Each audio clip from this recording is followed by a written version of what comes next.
And then comes a phase that feels unfamiliar, almost unsettling, because now growth is no longer your biggest challenge. Maintaining that growth becomes the real test.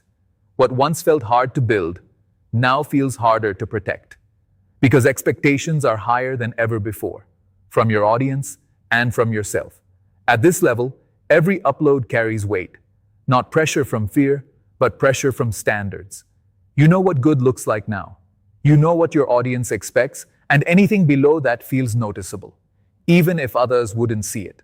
Analytics starts becoming sharper in your eyes. You notice small drops instantly. A slight dip in retention feels significant. A lower CTR stands out more than before, because your baseline is higher now, and higher baselines demand precision. This is where refinement becomes your main focus. Not big changes, but small, consistent improvements. Polishing your strengths instead of rebuilding everything. Because now you're optimizing at a higher level, where tiny adjustments create real impact, and details start to matter more than ever. You revisit your content with a critical eye, looking at what can be tightened, improved, sharpened, a better opening line, a smoother transition, a stronger ending, each change small but meaningful.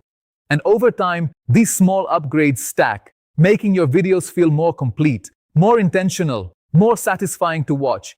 And that satisfaction reflects in your data through stronger retention and engagement. But here's where a new challenge appears: fatigue. Not physical, but creative fatigue. Because constantly operating at a high level takes effort. It requires focus, attention, energy, and without balance, it drains you, even if you love what you do. This is where sustainability becomes critical. You can't rely only on intensity. You need rhythm, a pace you can maintain long term, because burnout destroys consistency, and consistency is everything. So you start simplifying where possible, removing unnecessary complexity from your workflow, focusing on what truly matters, cutting out what doesn't move the needle. And this clarity protects your energy, while maintaining your quality. At the same time, you begin trusting your instincts more, not blindly, but backed by data. You don't need to overanalyze every decision anymore, because patterns are familiar now.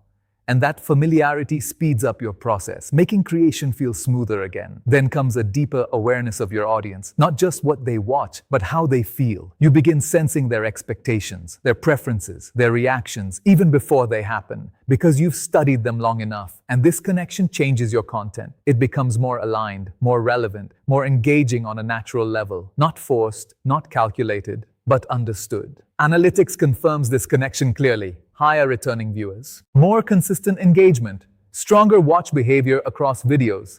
Not spikes, but stability. And stability builds long-term success. But even here, you stay alert, because comfort is dangerous. The moment you feel settled, growth can slow down again. So you keep challenging yourself in small, controlled ways, trying new angles, testing new hooks, exploring new ideas, not randomly, but intentionally. Always learning, always adjusting, without losing your core identity. And that balance becomes your strength. Stable, but flexible. Consistent, but evolving. Reliable, but still interesting. And this is where real mastery begins. Not in perfection, but in control. You're no longer reacting to YouTube. You're working with it, understanding its signals, aligning with its goals, and using that alignment to grow steadily, without chaos, without confusion, and the creator you once were, refreshing numbers in uncertainty that feels far away now, because today you don't just upload content. You understand it, you guide it, and that understanding duo is what keeps you moving forward, even when things slow down, even when challenges return, because now you have something stronger than motivation. You have direction. Metrics matter more than others. Some improvements have bigger impact, and learning to prioritize becomes a skill in itself. Knowing when to focus on CTR, when to improve retention, when to refine topic selection, and when to simply maintain consistency, because over-optimization can be just as harmful as neglect, leading to overthinking, hesitation, and delayed execution. And the balance between analysis and action becomes your new challenge. A constant calibration between thinking and doing, and those who master this balance move forward steadily, while others get stuck in cycles of doubt. endlessly analyzing without creating or creating without analyzing, and neither leads to sustainable growth. But when you align both, when your actions are informed by insight and your insights are tested through action, progress becomes inevitable, not instant, but reliable. And in this reliability, something deeper begins to form. A sense of control, not absolute control over outcomes, but control over direction, over improvement, over the variables that influence your success. And that control reduces fear because uncertainty, no,